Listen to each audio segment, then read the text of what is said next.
we have seen electrolysis. In that electrolysis, we have learned that in the process of electrolysis, decomposition of an solute takes place in its aqueous solution. Now, we are going to learn about electrolysis of water. As we all know, water, it is denoted by molecular formula as H2O. Okay, so if we consider pure water, and if this pure water is used in that electrolytic cell, and if we pass current through it, then we will observe that the current will not conduct through pure water. The reason behind this is that as the pure water does not contain sufficient amount of free ions to carry out the current through it, so this pure water will not allow the current to pass through it. Okay, so we can make this pure water as a conducting solution simply by adding either an acid into it, or a base into it, or a salt into it. If we contaminate this pure water with any impurity such as acid, base or salt, then that pure water will be able to conduct electric current. Okay, initially the current was not flowing through pure water because of lack or less number of ions which are present in that pure water. The conducting ions are totally absent in the pure water, so it will not conduct current through it. So as to pass electric current through this pure water, we are going to add 2 grams of salt in 500 ml water. Now we are going to take 250 ml of this 500 ml water in 500 ml beaker. Initially we have taken 2 grams of salt in 500 ml water. Now we have taken half of its solution, that is 250 ml of this solution, and we have taken this 250 ml of solution in separate 500 ml beaker. Now we are going to connect two electrical wires to the positive and negative terminals of battery. We have seen the process of electrolysis. Same process we are going to conduct over here. We are going to connect two electrical wires to the positive and negative terminal of battery.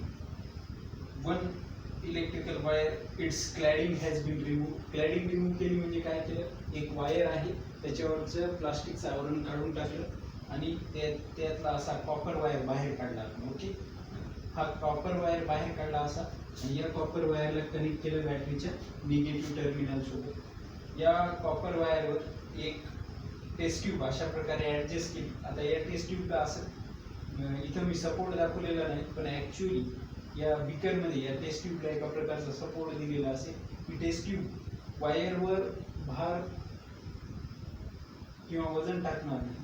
He taste tube अशी were held केलेली असेल. Okay, आणि या taste tube मध्ये अशा प्रकारे आपण एक कॉपर वायर, ज्याचं की प्लास्टिकचं आवरण आपण काढलेलं आहे, हा असा आपण टाकलेला आहे आणि हा कॉपर वायर कनेक्ट केलेला आहे बॅटरीच्या निगेटिव्हला. सेम थिंग इथं सुद्धा तसंच केलेलं आहे. एका कॉपर वायरची त्याच्यावरचं प्लास्टिकचं आवरण काढलेलं आहे आणि त्याला कनेक्ट केलेलं आहे बॅटरीच्या निगेटिव्ह सोबत, आणि इथं सुद्धा एक टेस्ट ट्यूब त्याच्यावर अशी हेल्ड केलेली आहे. आता या बीकर मध्ये सॉल्ट आणि वॉटरचं सोल्युशन आहे. आपण पाहिलं होतं कसं केलं ते solution. 2 gram of salt is mixed with 500 ml of water, आणि त्यातलं परत अर्ध सोल्युशन काढून घेतलं आणि ते एका वेगळ्या 500 ml बीकर मध्ये टाकलं. ओके, आता या सगळ्याला आपण कनेक्ट केले एका बॅटरी सोबत. निगेटिव्ह टर्मिनल सोबत एक वायर कनेक्ट केला, पॉझिटिव्ह टर्मिनल सोबत एक वायर कनेक्ट केला. आपण जसं मागच्या इलेक्ट्रोलिसिसच्या पॉइंट मध्ये पाहिलं होतं तसंच. Okay, so by removing the cladding from about 2 cm at the ends of wire. आता वायरचे हे जे एंड आहेत उभे दिसायले असं आहे की ते 2 सेंटीमीटरची 2 टोक आहेत वेगवेगळे, आणि त्यांच्यावरचं क्लॅडिंग म्हणजे प्लास्टिकचं आवरण आपण काढलेलं आहे, आणि बाकीच्या वायरवर प्लास्टिकचं आवरण आहे तसंच आहे, आणि हे कनेक्ट केले पॉझिटिव्ह आणि निगेटिव्ह टर्मिनलला बॅटरीच्या. Okay, now keep inverted test tube on both the electrodes. या दोन्ही इलेक्ट्रोड्सवर, कॅथोड आणि ॲनोडवर इन्व्हर्टेड टेस्ट ट्यूब ठेवलेले आहेत. नॉर्मली टेस्ट ट्यूब अशी असते, त्याला जर उलट केलं त्याला आपण म्हणतो inverted test tubes.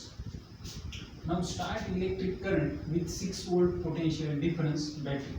6 volt potential difference असलेल्या बॅटरीच्या मदतीने आता आपल्याला याच्यातून करंट पास करायचा आहे. या बॅटरीचा पोटेन्शियल डिफरन्स आहे 6 volt.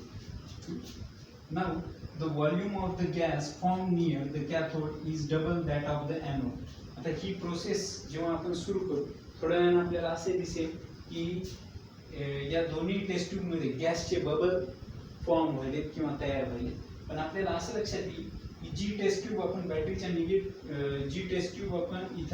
निगेटिव्ह टर्मिनल सोबत जोडलेली आहे म्हणजेच कॅथोड सोबत जोडलेली आहे त्या टेस्ट ट्यूब मध्ये लार्ज नंबर ऑफ बबल्स आपल्याला दिसतील.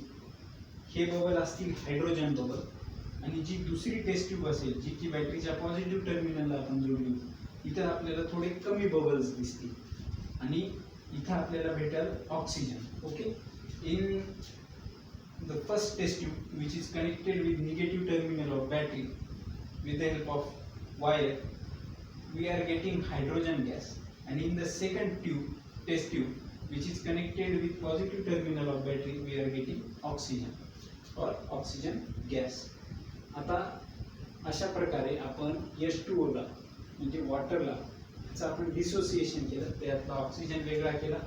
ऑक्सिजन आपल्याला मिळाला ॲनोडला आणि हायड्रोजन आपल्याला मिळाला कॅथोडला.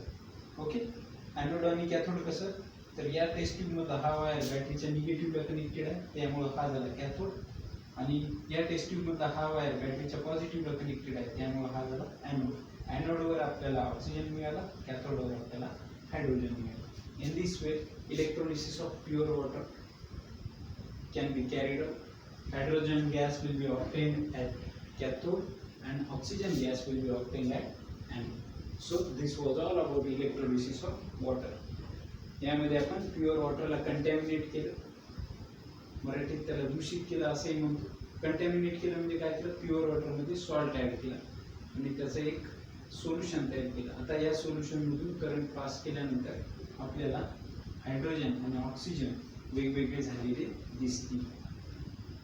ओके. एका प्रकारचं डिसोसिएशन आपण इथे कॅरी आउट केलं आणि या सगळ्या प्रोसेसला आपण म्हणतो electrolysis of water. and the final result of electrolysis of water will be we get hydrogen at the cathode and oxygen at the anode. Hydrogen आपल्याला मिळाला कॅथोडला, ऑक्सिजन आपल्याला मिळाला ॲनोडला.